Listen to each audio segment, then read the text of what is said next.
The tragic story of forgotten female nude painters. For centuries, women appeared everywhere in art, as muses, models, goddesses, symbols, and subjects of beauty. Their bodies filled galleries, churches, and museums across Europe. But while women were constantly painted, far fewer were allowed to become painters themselves.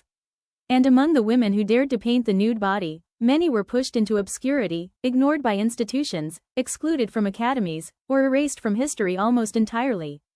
The tragic story of forgotten female nude painters is not just about art. It is about access, power, and the struggle to create in a world that often refused to let women fully participate. In many parts of Europe, especially before the 19th century, women artists faced restrictions that male artists never experienced.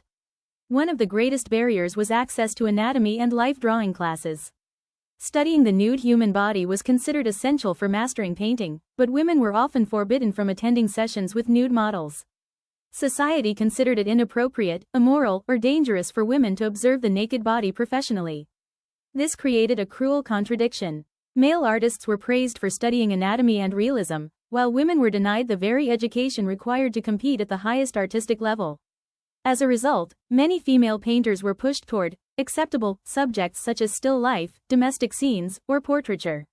Large-scale historical painting and nude studies, the genres most respected by academies, remained dominated by men.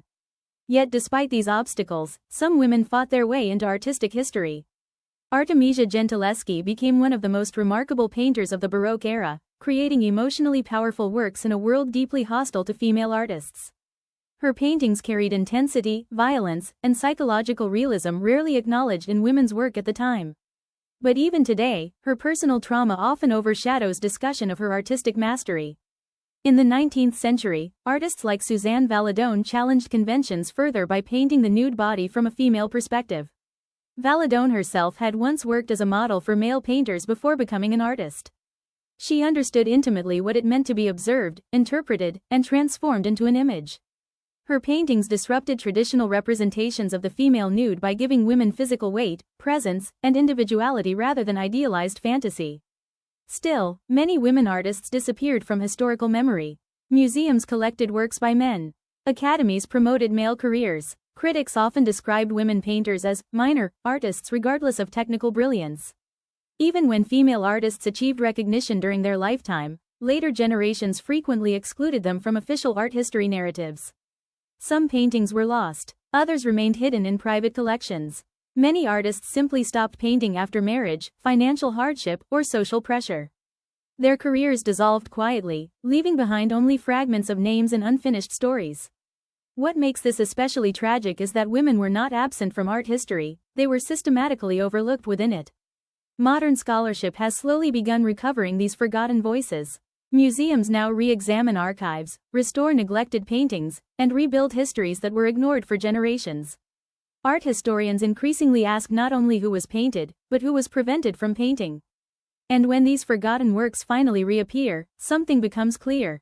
Female nude painters often approached the body differently. Instead of treating the nude purely as idealized beauty or passive sensuality, many explored intimacy, vulnerability, fatigue, strength, and psychological reality. The body became less symbolic and more human. Their perspective changed the meaning of the nude itself.